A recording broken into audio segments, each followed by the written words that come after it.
my great pleasure to introduce Christopher Frayling. Christopher is an award-winning writer and broadcaster. He is Professor Emeritus. Oh, is this? No? Okay. He is Professor Emeritus of the Royal College of Art, where he taught for over 30 years and spent almost a decade there as rector. He's also done an inordinate number of jobs in the service of the arts. He was awarded a knighthood in 2001 for services to education in art and design.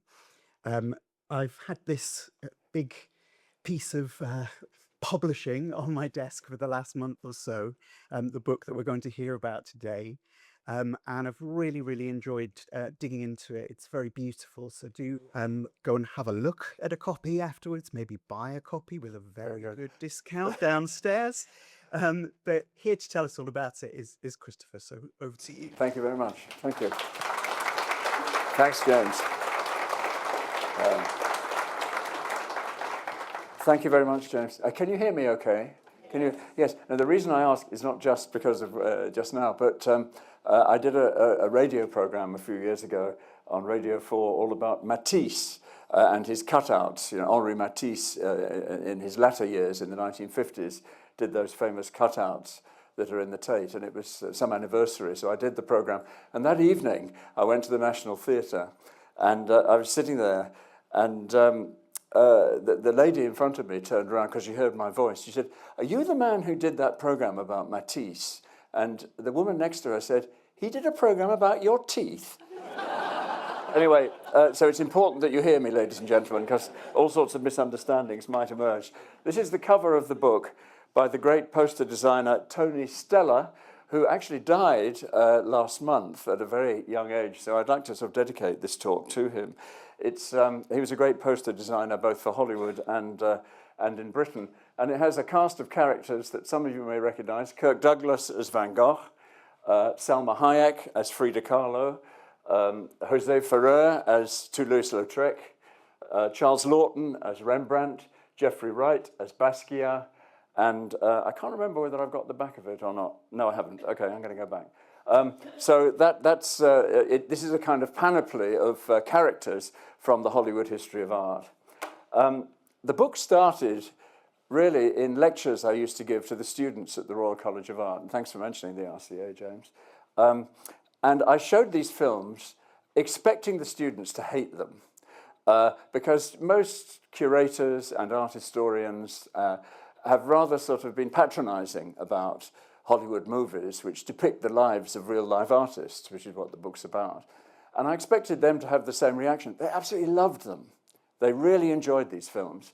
And the image of the artist that they particularly liked was the artist as inarticulate, passionate, complicated, introverted, uncompromising, angry, always angry, and above all, an innate genius that didn't need to be taught by anybody because they're born geniuses. And I always thought it slightly ironic that here I was at the Royal College showing these films about all these artists who didn't need to go to college because they sprung fully fledged from as geniuses. And so I thought there's much more to these films than meets the eye. Practitioners rather liked them. It was curators, art historians, and so on who rather sort of were a bit sniffy and patronizing about them. But the practitioners rather liked them. And so I did a little bit of digging, really, about where those images of the artist came from. Yes, they came from Hollywood movies, countless Hollywood movies, and we'll be talking about the cliches in a minute. But they go much further back. They go back to, for example, Vasari, who wrote in the Renaissance about the lives of artists with a collection of sort of anecdotes about great men, always men, and a lot of the attributes of the artists in Vasari are very like the attributes that you find in Hollywood movies. And it goes even back to ancient times with legends about classical Greece and Rome and so on. So I tried to dig really into where these came from. And the key things are, firstly, this innate gift idea, that in the public realm, artists are assumed very often, and certainly in Hollywood movies, to have an innate gift. No need of teaching, they're born with it. Some people are geniuses and some people aren't. Secondly, they tend to be anti-establishment, that they're ahead. They're sort of we call it avant-garde now, but they're sort of one step ahead of the mainstream in the arts, and that's another key thing as well. That and no one understands them, but usually after they're dead, people begin to lionize them, and they join the pantheon and so on. Van Gogh being the classic example, obviously, because he never sold any pictures in his lifetime, but after he died became the most sought-after modern artist of all time. Thirdly, and this is crucial, they work on their own. There's no need for networks, assistants, teams, support groups. There's no need of a community of practice. You work on your own. That's the great thing about these artists, that they don't get on with anybody. They tend to be expressive. So the art isn't assembled or constructed or found. It's expressed. And so the artist is pouring himself usually, out on the canvas. And so on the whole, these stories about artists are not about a painter with a problem, but a problem who paints, but, basically.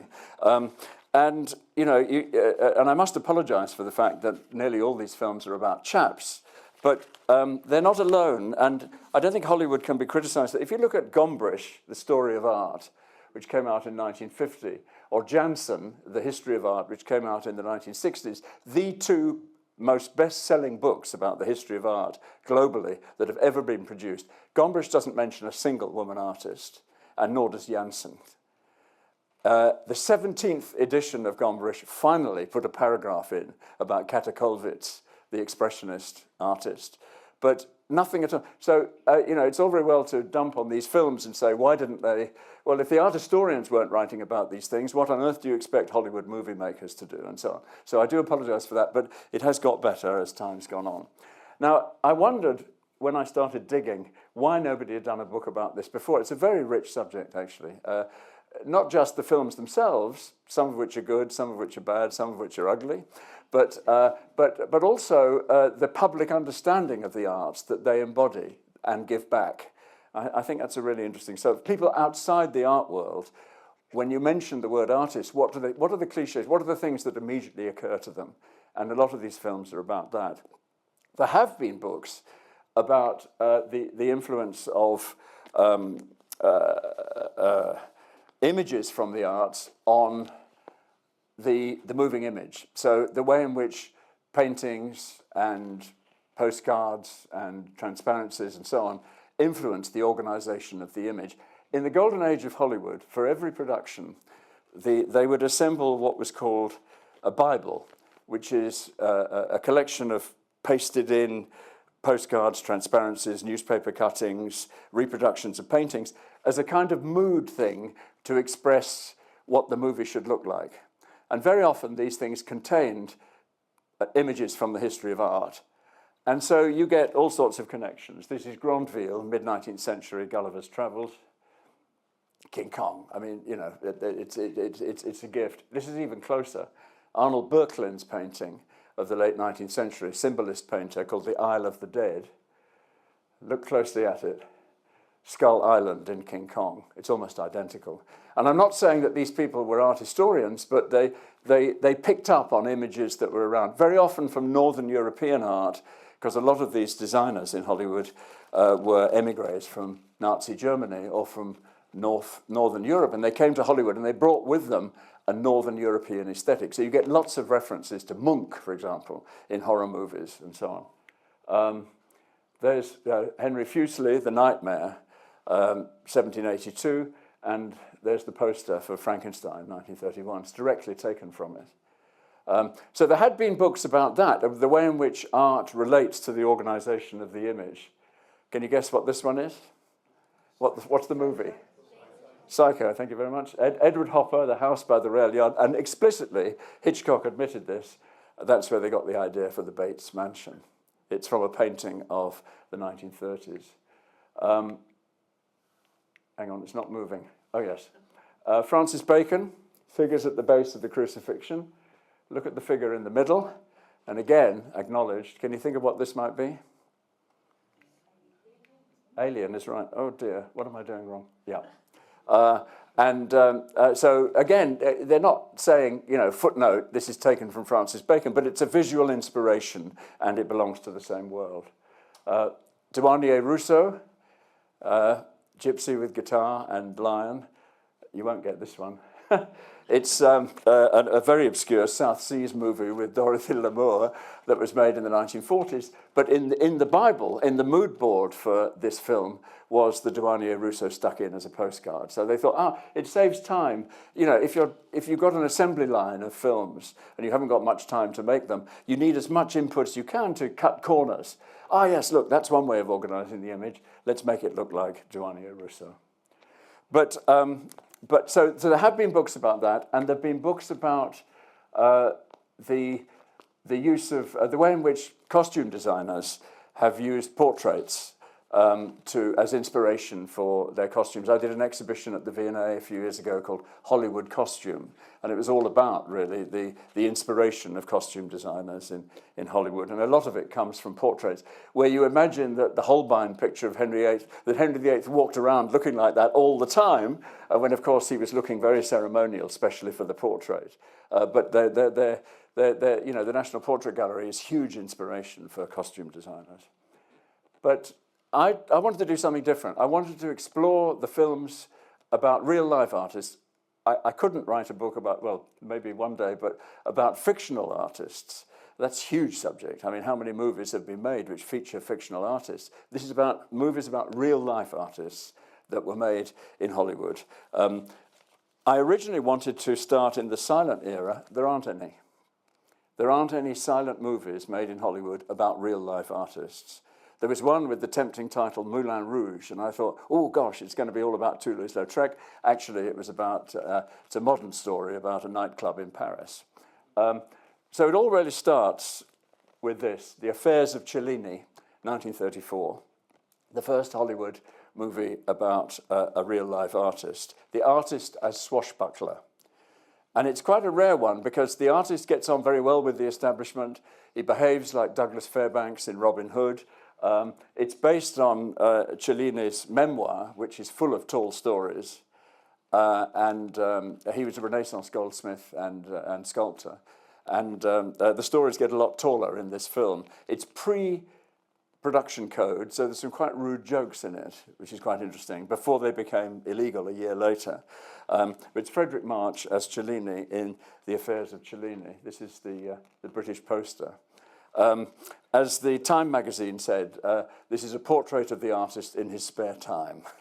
But the first real film of seriousness about an artist is Laughton, Charles Laughton as Rembrandt, 1936, made in summer 1930. This is a studio portrait. Laughton took it very seriously. It was directed by the Corders, Alexander Corder and Vincent Corder, his brother, was the production designer. It was the first film to be made at Denham Studios. And Laughton was already aware that he wanted to avoid the cliche movie artist. So he went to art school briefly and worked under the tutorship of Vincent Corder and others, not because he wanted to learn how to paint, but he wanted to learn how to hold a brush in a convincing way. Because one of the great giveaways with these films is, not only are they wearing a beret, which you don't see artists do very often, but they stand there in front of the canvas and do things you never see people do. But Laughton wanted to look as though he knew his way around painting. And the great thing about this film is that when he's standing in front of the canvas, you really believe this guy is painting, because he'd learnt the stance and the way in which, not with timidity, but really attacking the canvas and so on. Anyway, this is a studio portrait of Charles Laughton, summer 1936, the artist as evangelist. Laughton specialised in one-man shows about Bible readings. He had a very rhetorical voice, and he'd do sections from the Old Testament and the New Testament as a sort of one-man show, and they incorporated those into the film. The artist as evangelist. There's the British poster, which was derived from the photograph I showed you, November 1936. So, and a lot of the cliches of these films were set. It's in black and white. One particular cliche, which had a very long life, is that if you make a movie about an artist, the entire film has to look like the work of that artist. So every frame of this film looks like a Rembrandt. It's lit like a Rembrandt. And the organization of it is taken from Rembrandt's paintings, although it was made in the studio. And you still get that today, right through to Mr. Turner, which was a film, Mike Leigh, a few years ago, where every frame looks like a Turner, even though Turner isn't on screen. So you say to yourself, if the whole world looks like that, what's special about Turner? He's a realist. Right? You know, the whole film looks like a Turner. Nobody's ever dared, so far as I know, to make a film where Turner sees the world like that, but they don't. So they'd see the world differently, you know, I don't know, maybe in black and white, I don't know what it would be, but Turner sees, but somehow, because they can't trust the public to know who this artist is, you have to make every frame look like the work of the artist, and that begins with Rembrandt and has a very, very long history. In terms of influence, this film, which was made in 1942, The Moon and Sixpence, it's about Gauguin, starring, rather improbably, George Sanders, who specialized in sort of aristocratic put-downs and so on. He was one of these Brits abroad. Actually, he was born in Russia, but he was more British than the British and appeared as that sort of character in Hollywood. He appears as the Gauguin figure, who gives up everything, his wife, his family, to go to Tahiti, find himself entirely self-taught, according to the film, which isn't in fact true. He was tutored by Pissarro and actually went to art school briefly. But nevertheless, in the film, he's this kind of untutored genius who finds paradise and it changes his life. The artist as Barbarian.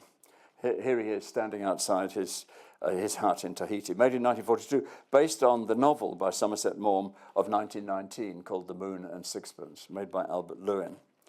And this adds a new thing, which is misogyny. That very often this larger-than-life male artist is deeply misogynist. This is one of the posters for The Moon and Sixpence. Women are strange little beasts. You can treat them like dogs. He did. Beat them till your arm aches. He did. And still they love you. They did. But in the end, they'll get you, and you are helpless in their hands. I mean, unbelievable misogyny, really, pouring out of this thing. And that's actually taken from the novel and became a speech in the film.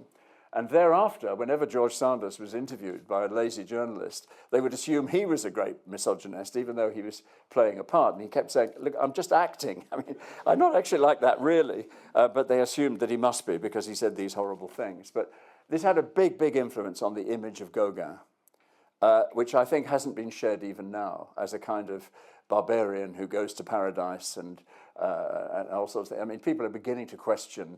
It's taking Gauguin's own account of his own life, which he carefully curated at face value without questioning it.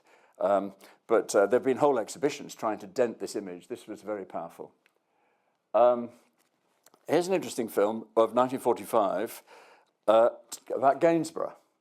And one of the discoveries, it's not in any of the books about art and Hollywood, it's called Kitty. And it's all about Gainsborough in 1782 in Pall Mall, in his studio, finding what Hollywood called a dance hall girl in those days, because this post the production code, and turning her into a well-known society hostess through portraiture. He does a series of portraits of her, launches her at the Royal Academy summer show, and everyone assumes she must be aristocratic. And Gainsborough stands back and says, look what art can do. It's really quite interesting as a film. Anyway, Kitty, Paulette Goddard, Gainsborough, Cecil Kellaway, surrounded by paintings of 1782.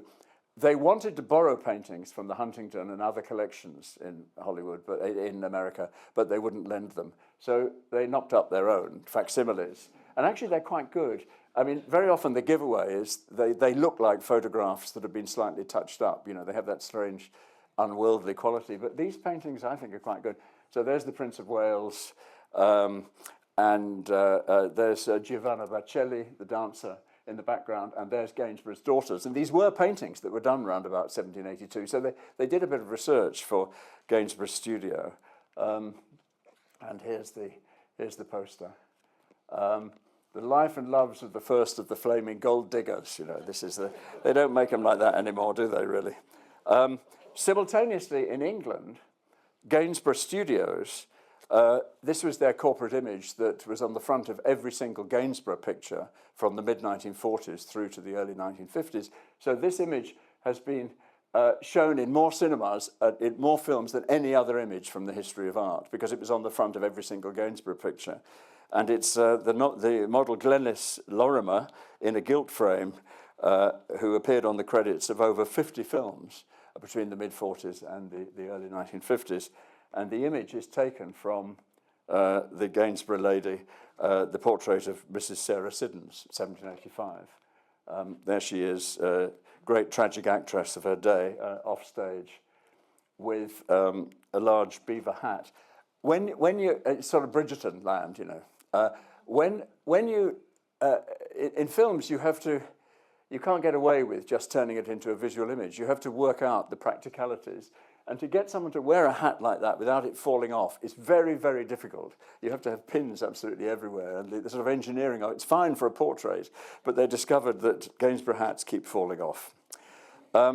So that's up until so we're in black and white. And this takes us to the end of the Second World War. But the first movie of this kind in colour, Moulin Rouge, 1952, José Ferrer as Henri de Toulouse-Lautrec. Here he is in his Paris studio. José Ferrer was 5'10", and Toulouse-Lautrec was, as we know, vertically challenged. And so they had various problems about how to present. It didn't, of course, occur to them to have a disabled actor. I mean, that was a long time coming. It would take sort of half a century before people even thought like that. But they had to turn José Ferrer into a convincing Toulouse-Lautrec. So for long shots, you have a dwarf dressed as him, standing next to full-size people. For some of the close-ups, he's standing in a pit, but you get the shot from here. But for some shots, which are extraordinary, they developed this contraption where he was on his knees and his legs were bent behind him, and he put his shoes on his knees. And apparently it was absolute torture.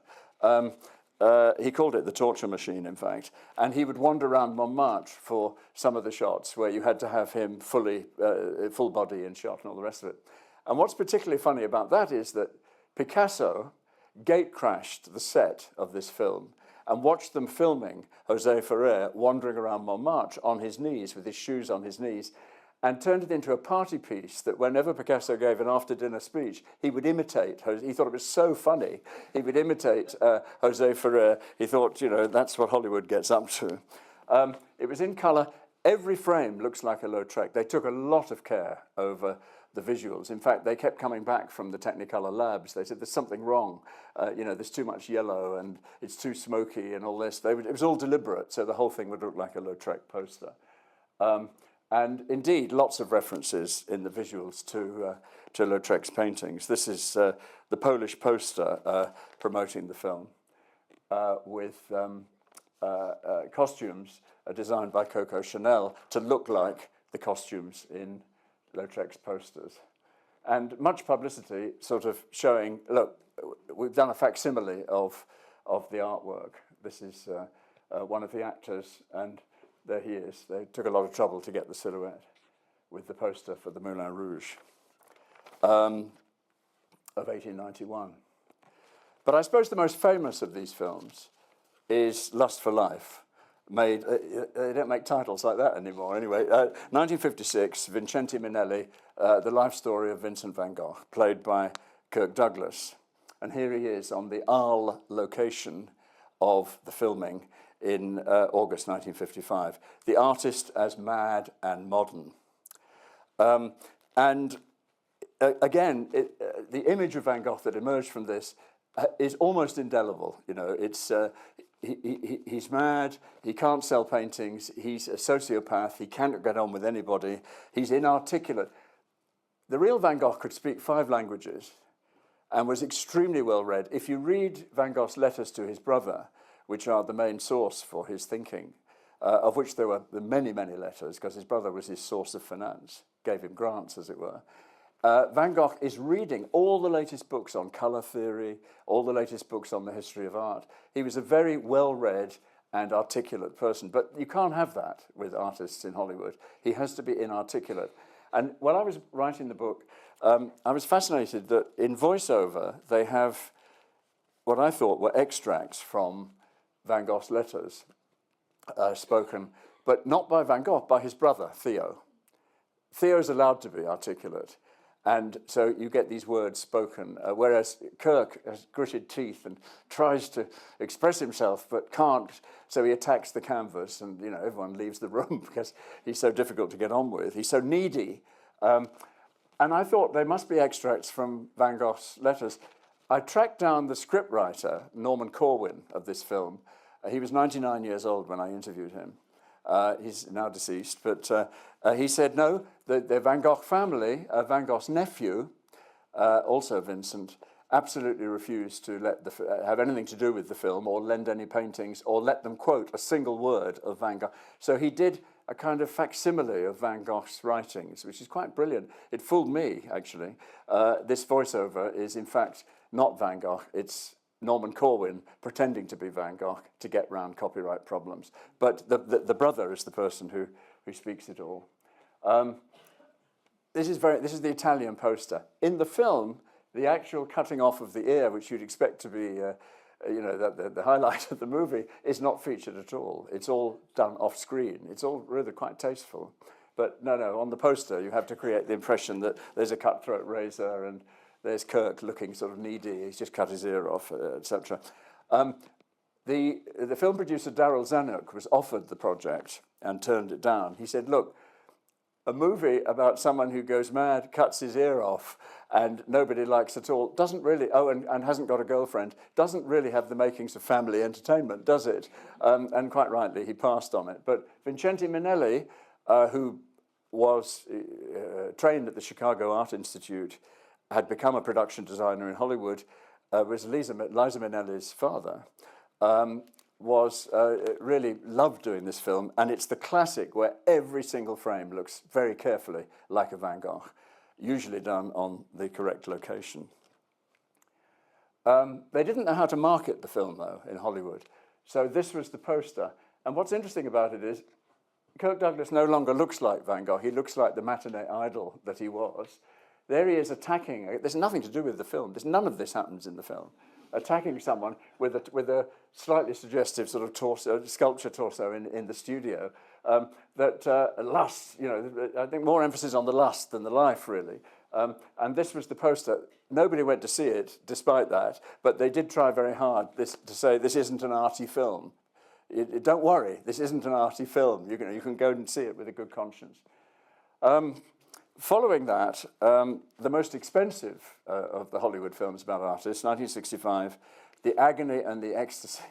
Another great title, Lust for Life, The Agony and the Ecstasy, based also on a novel by Irving Stone, as Lust for Life was, about the life of Michelangelo. And in the novel by Irving Stone, it's about Michelangelo's life from his birth through to his death. It's huge. It's a very large book. But the scriptwriter decided the only way of turning this into a drama was to just take 4 years, which was the painting of the Sistine Chapel ceiling, and the relationship between Michelangelo and Pope Julius II as a kind of Box and Cox, two people who admire each other but won't admit it and argue all the time, and that would be the drama. And slowly Rex Harrison would come to understand Michelangelo, and Michelangelo would come to understand the Pope and what he stood for. So that's how the script worked. In marketing it, they tried to emphasize the connection between Charlton Heston and what Michelangelo looked like. This is a publicity photo. It says, showing the startling resemblance between the Italian master and the actor who plays him. In fact, it isn't a self-portrait at all, which they thought it was. It's a portrait by Daniele de Volterra, who was a friend of Michelangelo. It's now been established. But the main thing is that Charlton Heston, this sort of huge, tall, all-American hero, how could he play this rather short, dark, very un-American anti-hero? And at the press conference, there was rather a wonderful moment where one of the journalists said, "How can you play Michelangelo, Mr. Heston? Aren't you too big?" He said, "I don't think I'm big enough." Which is quite a good answer, really. Anyway, here we have The Agony and the Ecstasy. On the right, Rex Harrison. It was to have been Laurence Olivier, but he pulled out at the last minute, which was disastrous for the movie because Rex Harrison's normal terrain was Noel Coward comedies and My Fair Lady and so on. He turns the whole thing into a kind of, whenever he says, are you finished, Buonarroti? You know, it's as if he's saying, you know, by George, he's got it, or, you know, why can't a woman be more, you know, etc. And there's Charlton Heston, yeah. It is an extraordinary film, not least because if you watched Conclave a couple of years ago, or The Young Pope and some other things, they now make the Sistine Chapel digitally. So for Conclave, they just built the chairs that the cardinals sit on, and the rest was projected digitally. And it looks amazing. It's like The Crown. You really feel you're inside those buildings. In those days, you had to either get permission to film there or make it yourself. They got permission from the Vatican, amazingly, to film it. And there's a wonderful memo that I discovered in the archives where someone writes, hang on a minute, it's about the painting of the ceiling. The last time I looked, it was finished. So what are you going to do? Cover it in white? What? I mean, you know. So no, they couldn't do that. So they built their own in a studio in Rome, 10% bigger than the original, so you can move the camera around. It was the most astonishing construction. They got transparencies from the Vatican of every single panel of the Sistine Chapel ceiling, which they turned into positives and stuck to the ceiling, covered them in whitewash, so they're revealed by Charlton Heston as he goes along. And it is a most extraordinary set, actually. And the way the camera, there's a great moment where the celebration mass for the completion of the ceiling, and the camera goes up, and you can really, it's the $1 million shot, you know, as it goes around this set. But you had to do that in those days. Today, as I say, you just project it digitally. Hang on, we got stuck. Something's happened. Oh, what have I done? Back we go. Help, we've missed something out. Oh, no, we haven't. That's right. Oh, yes, again, they didn't quite know how to market the film. It mustn't look arty, although actually the premiere was at the Museum of Modern Art in New York. But so you have to have all this wonderful alliteration: popes and princes, conspiracy and conflict, turmoil and transgression, a man among men of magnificence. You know, this is an action movie. This is El Cid. You know, this is Charlton Heston as you expect to see him, just in case you were worried that it was an arty film and so on. So that was the publicity for The Agony and the Ecstasy. The Agony and the Ecstasy didn't make much money, unfortunately, and it put Hollywood off a blockbuster approach to making films about real-life artists. And so you then get a period of retrenchment in the 1970s, 80s, and 90s. Here's Derek Jarman's Caravaggio, featuring Nigel Terry this is the British poster, where he's posing as the head of Christ in one of the tableaus of Caravaggio, where this was the first of these films to have been made by a practicing artist. So Derek Jarman, himself a painter, looking at it from the point of view of work, of how a painter works, of how a painter mixes paints, how a painter presents a tableau, and the social world that an artist belongs to was very much part of this film. And it reproduces various tableaux. It's not bereft of the cliches that I've been talking about. Some of them are in there with a vengeance. And it turned Caravaggio into a sort of Renaissance, counter-Reformation Francis Bacon, really, and the rather louche world that he belonged to in the film. But nevertheless, it was trying to dent the cliche. And there's a wonderful scene in it where Caravaggio goes to see the Pope, and it's a parody of The Agony and the Ecstasy. And the Pope says, you know, we like you artists because you're great propaganda for the faith. And so, I mean, they'd never have said that to Charlton Heston. You know, it's parodying the relationship between the church and the artist.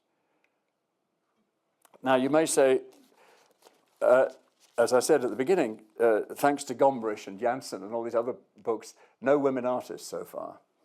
What's extraordinary is that if you look at film noir, Hollywood thrillers from the early 1940s through to the early 1950s, there are an awful lot of fictional women artists.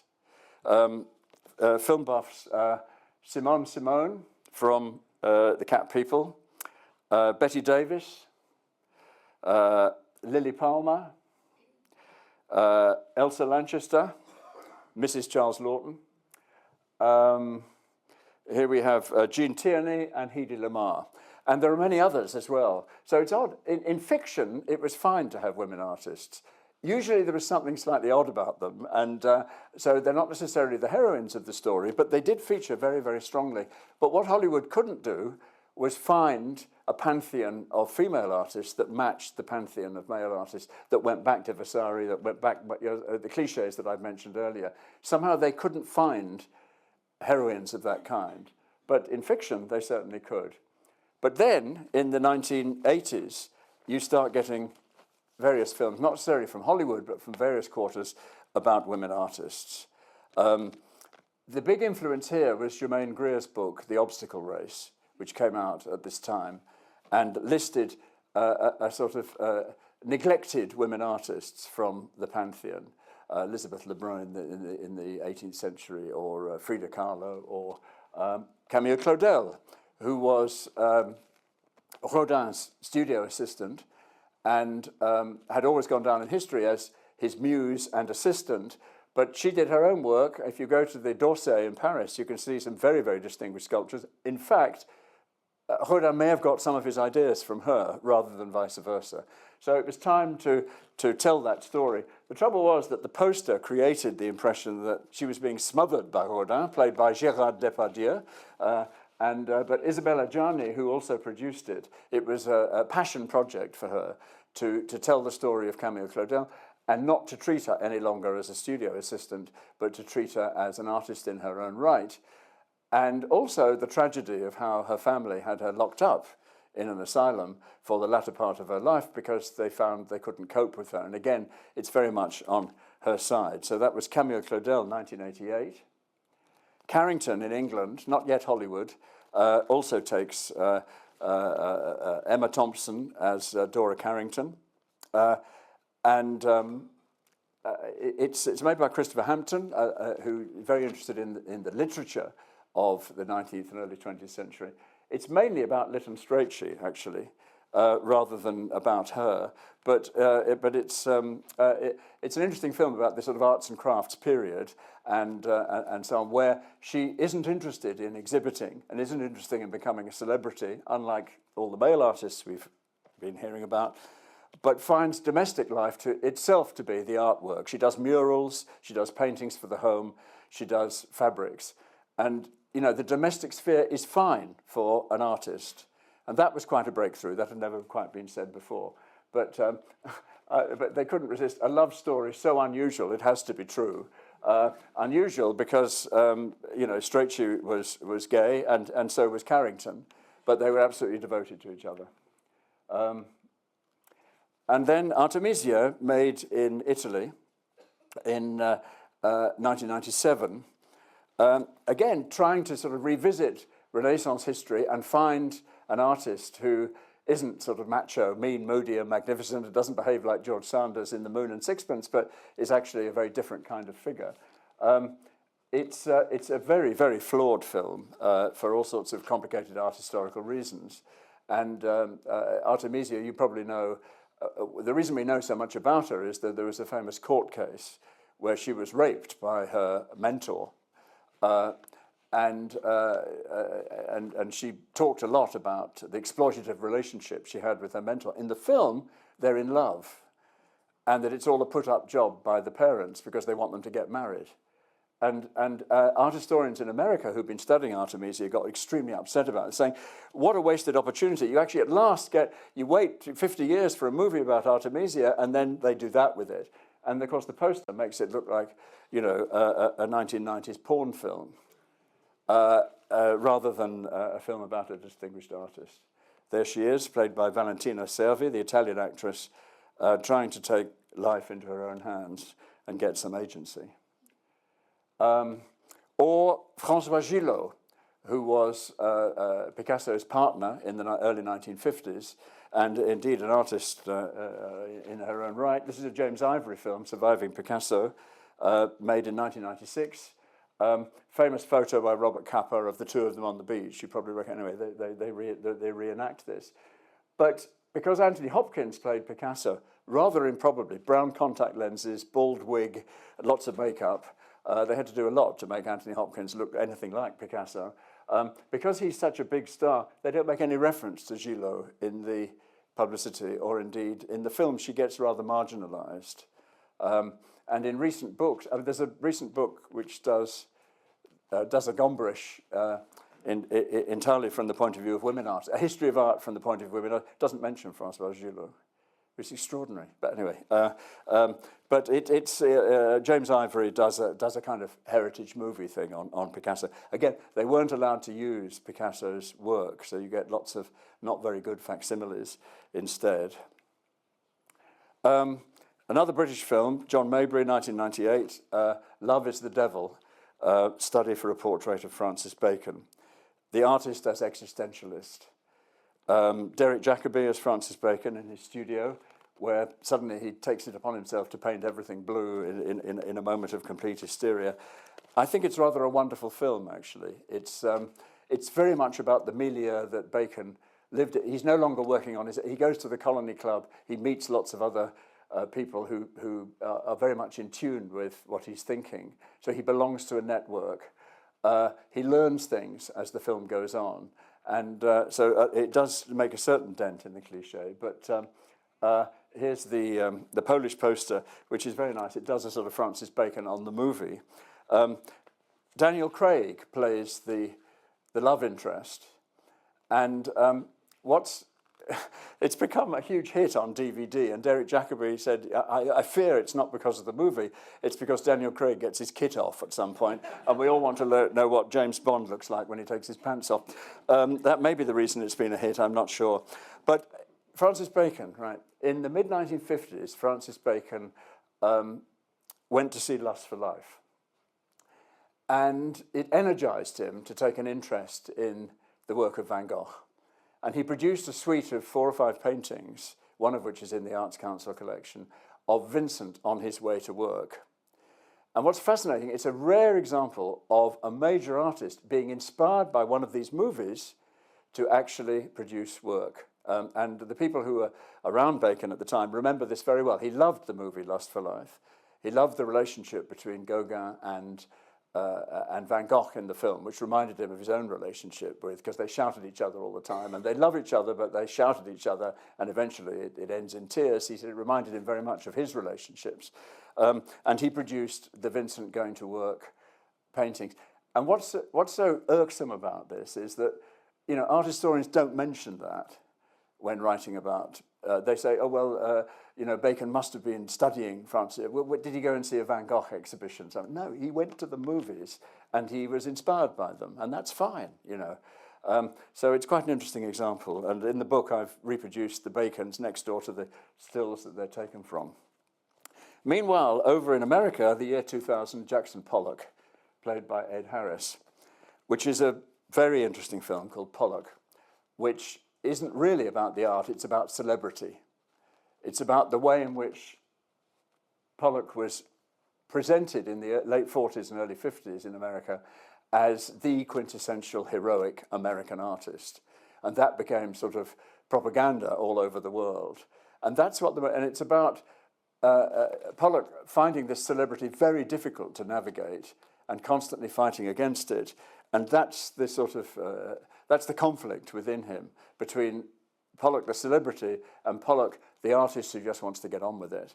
And so they begin with the famous Life magazine article of August 1949 that says, you know, Jackson Pollock, the great American artist. And in fact, this is a facsimile of it. Is he the greatest living painter in the United States? And that starts the ball rolling. They reenact that moment. And from then on, it's all about celebrity rather than about, which is interesting. It kind of picks up on, you know, how do celebrities happen, celebrity for celebrity's sake, all these other things that are in the ether at the time, and makes a film about those. It makes the film particularly interesting, I think. Or Basquiat, which was made in 1996. Here we have Jean-Michel Basquiat with Andy Warhol, played by David Bowie. wandering past graffiti in New York. And again, it's about how an artist picks up on this celebrity thing, finds a gallerist, as they now call it, and gets himself promoted into superstar status, and it's very destructive in his case. So again, it's about the Reagan years in America and how that concept of celebrity had this huge effect on the New York art world. So they don't tell you all that much about the artist, but they tell you a lot about the atmosphere that surrounded art at the time. It was made by Julian Schnabel, the second film to be made by a practicing artist after Caravaggio. This is Hollywood. There's Basquiat at work. In fact, we only see him in his studio once in a 2-minute sequence that's cut like a rock video. The paintings, again, they weren't allowed to use Basquiat's paintings, so Schnabel did them himself with his studio assistant, a man called Greg Bogan, and they're extremely good facsimiles of Basquiat's work. That's the poster designed by Schnabel. And then a very, very successful film, 2002, Frida, Salma Hayek. At last, a major Hollywood movie about a female artist. And one of the reasons was that Kahlo's work is beginning to really do very well in auction houses in New York. We're talking millions of dollars suddenly, which hadn't been the case before. So it's topical. It's in the news. You know, Frida, people have heard, there's recognition.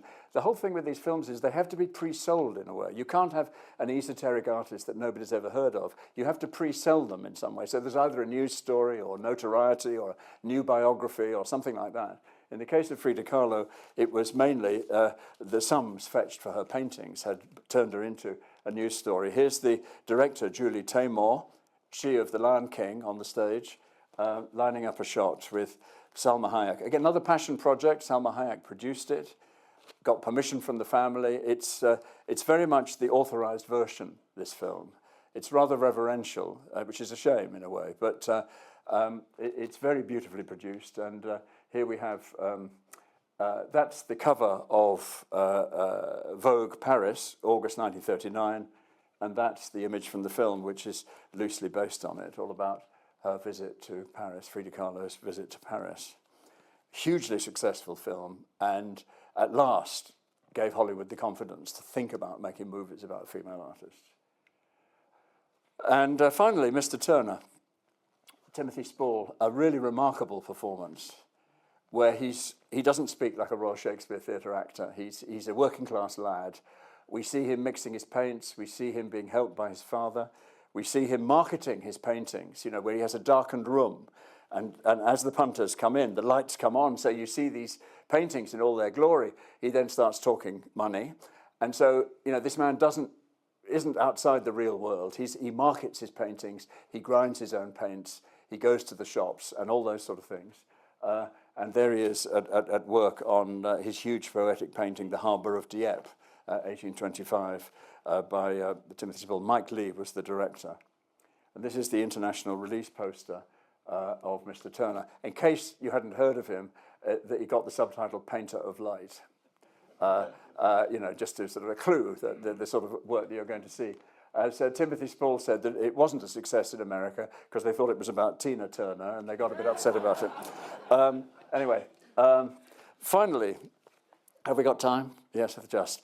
A handful of dust jackets. Very often these are based on pre-sold product. So you have Somerset Maugham's novel, Kitty was a bestseller, Lust for Life was a bestseller, Pierre Lamour's book, Moulin Rouge, a bestseller, Irving Stone, and Frida. So Hollywood tends to base these films on either, as I say, a news story or some way of pre-selling it, but also on a pre-sold property. And the reason for that is it protects them against litigation where copyright's concerned. That if you base it on something that's already come out, a fictionalized version or a biography, then you can always say, well, we got it from the book. So you're not going to have angry relatives coming to sue you for what you've said about their so that's one reason. The other is that you can ride the back of a bestseller. You get the recognition factor. The book's been in the New York Times bestseller list, so you can assume people recognize the title. as I say, an awful lot of this is not entirely Hollywood. It goes back to Vasari in the Renaissance, who kind of invented modern art history. This is the 1568 edition of Vasari's Lives of the Most Excellent Painters, Sculptors and Architects, a key source for ideas about artists in Hollywood. I'm just going to finish on 3 paintings which show how long these cliches have been around. This is William Dyce, Titian preparing to make his first essay in colouring. The 6-year-old prodigy is drawing a Madonna and Child using colours squeezed from the juices of flowers. Doesn't need to go to art school. He's 6 and he can already do it, and he's going to turn into a great genius. That's William Dyce, 1856. The same year, Jose Maria Obregon, Giotto and Cimabue. This is a story from Vasari, where Giotto is working as a shepherd and does a drawing on a rock. Cimabue walks past and says, "My God, that's fantastic art, you know. Don't you think you ought to become an artist?" Ba-bum, dissolve. He didn't have to go to art school. He just knew how to draw on rocks, even when he was a shepherd. So that also is 1857. And finally, an extraordinary painting by Gustave Courbet, Self-Portrait, also known as The Desperate Man. And what's lovely about this, 1843, this highly romantic painting, is that it's taking the idea of the mad genius and internalizing it and playing with it and saying, this is what you all think I'm like. And so I'm going to do a self-portrait that looks like that. So I'll finish on that image. Thank you very much indeed.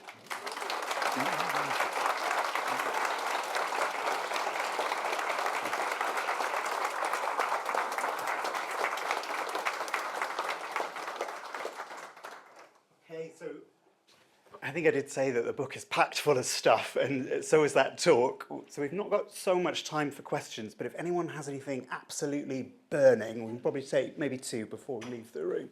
At the back there. Thank you. Wait for the microphone. Sorry, I overran. Sorry about that. Oh, don't worry about it.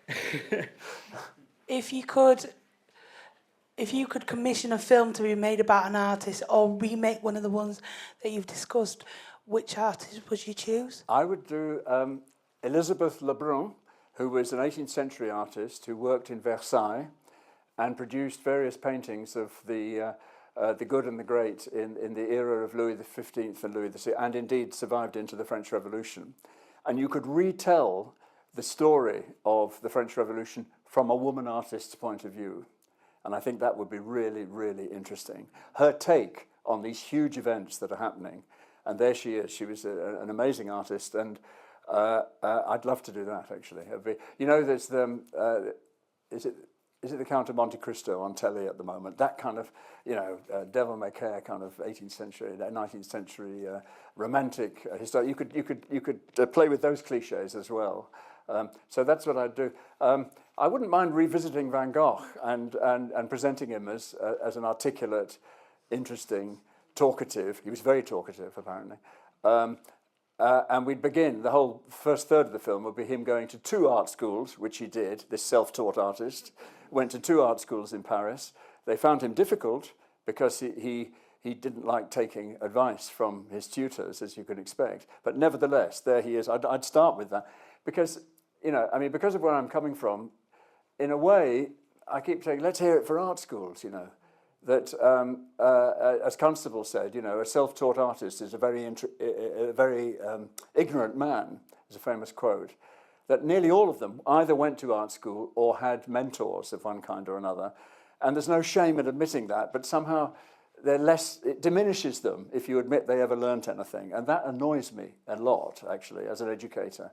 So we'd have Elizabeth Lebrun going to training as a painter as well. So yeah, that's what I'd do. That was going to be my question, so I'm glad there wasn't more time for questions. There was one over there that I spotted right at the start.